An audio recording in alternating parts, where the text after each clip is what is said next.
नवरात्रि को लेकर university ground विवाद पर कुलपति का बयान, नीति के अनुसार दिया गया है ग्राउंड।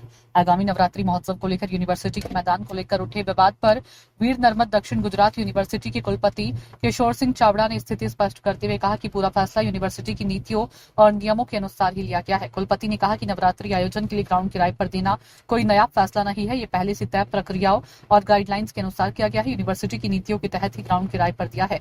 आयोजकों को साफ शर्त रखी गई है कि गरबा कार्यक्रम सिर्फ साउंड प्रूफ डोम में ही आयोजित किया जाएगा ताकि आसपास के क्षेत्रों में कोई ध्वनि प्रदूषण न हो। આપણા રાજ્યની તમામ સ્ટેટ યુનિવર્સિટીઓ પોતાના ગ્રાઉન્ડ અને પોતાની ભૌતિક સુવિધાઓ દૈનિક અને વપરાશના ધોરણે ભાડે આપવાની પોલિસી બનાવતી હોય છે અને ભાડે આપતી હોય છે। એ જ રીતે આપણી વિદર્ભ દક્ષિણ ગુજરાત યુનિવર્સિટીએ પણ જે છે એ 16/4/2025માં દૈનિક ધોરણે અને વપરાશના ધોરણે એ ભાડે આપવાની પોલિસી જે છે એ બનાવવામાં આવી હતી।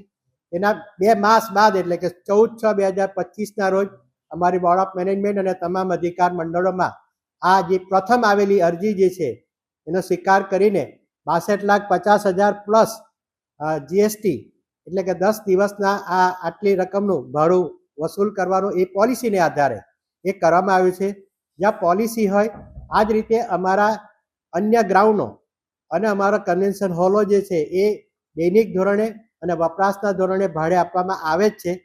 ત્યાં ટેન્ડર પાડવાનો કોઈ પ્રશ્ન ઊભો થતો નથી, જેની પ્રથમ જ એમ તમામ। અને બીજી બાજુ એ ગ્રાઉન્ડની અંદર કંઈ પણ થશે અનિયમ બનાવ તો એ આયોજકની રહેશે અને ગ્રાઉન્ડની બહાર જે છે જાહેર રસ્તા પર ત્યાં યુનિવર્સિટી અને પોલીસ તંત્ર 24 કલાક 365 દિવસ જવાબદારી હતા કરતા આવી છે એટલે કરશે। અને આ હોસ્ટેલ જે છે એ હોસ્ટેલની 2 બાજુ એ 24 કલાક ને 365 દિવસ ઓલરેડી ખૂબ મોટો ટ્રાફિક રહે જ છે એટલે ટ્રાફિકનો અવાજ છે। આ સંસ્થા જે છે એની પહેલી અમારી શરત છે કે સાઉન્ડ પ્રૂફ ડોમની અંદર આ વ્યવસ્થા કરવાની છે। કોઈ પણ જગ્યાએ શરત ચૂક થશે તો પોલિસીની અંદર આવેલા પ્રમાણે કડકમાં કડક પગલાં લેવામાં આવશે।